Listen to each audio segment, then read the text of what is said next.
Subuh di tanggal 20 November 1979, sekelompok orang bersenjata mereka menyerbu Masjidil Haram, menutup pintu rapat-rapat, kemudian mereka maju ke depan, menawan imam sholat, menaklukkan beberapa penjaga keamanan, dan kemudian lewat pengeras suara salah seorang dari mereka berkata, "Sesungguhnya di tengah-tengah kita ada Al-Mahdi. Dia datang untuk membebaskan kalian dari kezaliman.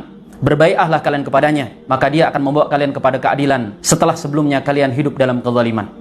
Laki-laki tersebut bernama Juhaiman Al-Utaibi. Juhaiman kemudian memanggil seseorang yang dikatakan sebagai Imam Mahdi yang bernama Muhammad bin Abdullah Al-Qahtani. Ini adalah salah satu peristiwa yang paling berdarah di Masjidil Haram, karena setelahnya pemerintah Saudi mengerahkan kekuatan penuh untuk merebut kembali Masjidil Haram dari kelompok Juhaiman Al-Utaibi dan Imam Mahdi palsu Muhammad bin Abdullah Al-Qahtani. Tercatat hampir 2 pekan terjadi tembak-menembak dan jatuh begitu banyak korban. Ada 225 jemaah haji yang terbunuh, ratusan lainnya terluka. Dari keamanan Saudi ada 127 yang tewas dan kemudian 400-an terluka. Dan pada akhirnya Juhaiman dan kelompoknya kemudian dieksekusi mati bulan Januari 1980.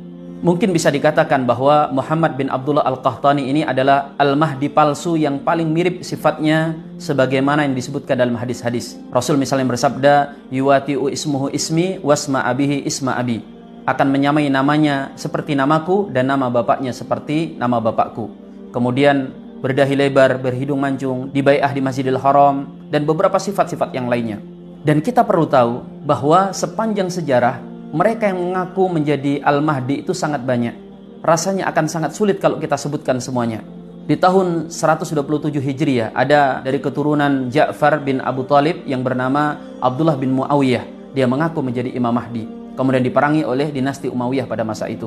Di abad ke-12 ada Ibnu Tumar dari gerakan Al-Muwahhidun. Dari anak benua India ada yang bernama Said Muhammad juga mengaku menjadi Imam Mahdi. Di abad 19 ada orang bernama Sayyid Muhammad dari Sudan. Yang dari Mesir juga bermunculan Imam Mahdi palsu. Bahkan di antara mereka ada yang memimpin masyarakat Mesir kala itu memerangi penjajah Perancis. Dan Indonesia tidak mau ketinggalan.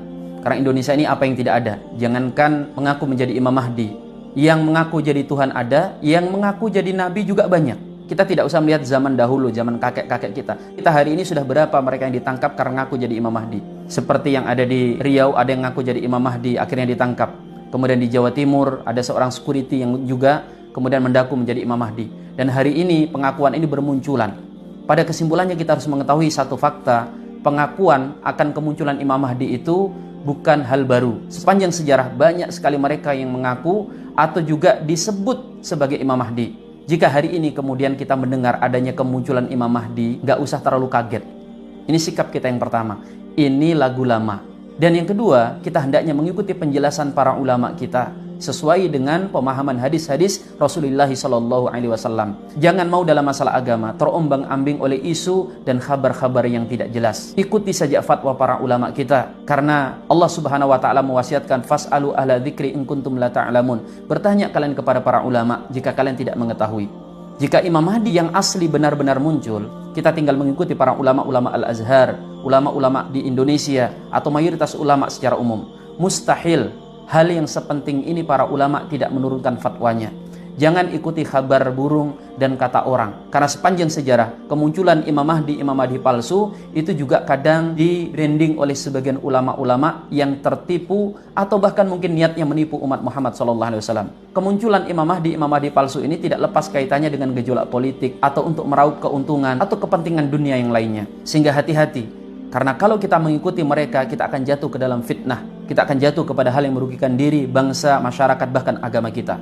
Tentang Imam Mahdi dan bagaimana tanda-tandanya telah disebutkan sebagiannya oleh para ulama kita berdasarkan hadis-hadis Nabi SAW.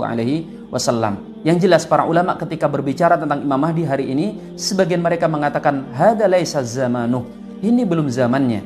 Jika ini bukan zamannya, lalu kapan kira-kira zaman kemunculan Imam Mahdi? Insya Allah akan kita bahas di video yang akan datang.